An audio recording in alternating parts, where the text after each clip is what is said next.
दुर्दैवानं आपलं जगणं, आपलं संपूर्ण जगणं, आपल्या जगण्याचा क्रम हा स्पर्धेवर आधारित आहे, हा तुलनेवर आधारित आहे, हा ईर्षेवर आधारित आहे, हा निंदेवर आणि द्वेषावर आधारित आहे. आणि एकदा असं जगणं आपण स्वीकारलं की ते जगणं हे कायमस्वरूपी अस्थिर असतं. आणि अस्थिर असलेला माणूस हा कायमस्वरूपी स्वतःला असुरक्षित मानत असतो.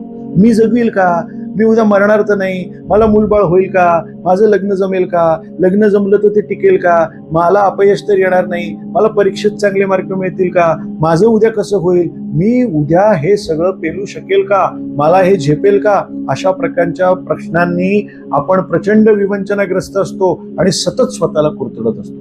अस्थिर असलेला, असुरक्षित असलेला माणूस हा कायमस्वरूपी भित्रा असतो. या भीतीकडून नीतीकडे जाण्याचा, या भीतीकडून निर्भयतेकडे जाण्याचा मार्ग हा शांत चित्ताचा आहे, शांतपणे विचार करण्याचा आहे, शांतपणे संकटाला सामोरं जाण्याचा आहे. याच्यात मला कोणते कोणते पर्याय असू शकतात हा विचार करण्याचा आहे. आणि एकदा पर्यायांच्या खिडक्या उघड्या झाल्या की त्या खिडक्यांमधून असमंतामध्ये भरारी घेण्यासाठीची ताकद ही यशोगाथा तयार करत असते. आणि म्हणून कुठेतरी विचार आपल्याला करावा लागणार आहे, कुठेतरी स्वतःला शांत करावं लागणार आहे. या मनाच्या शुद्ध चित्तासाठी या गॅजेट पासून आपल्याला लांब जावं लागेल.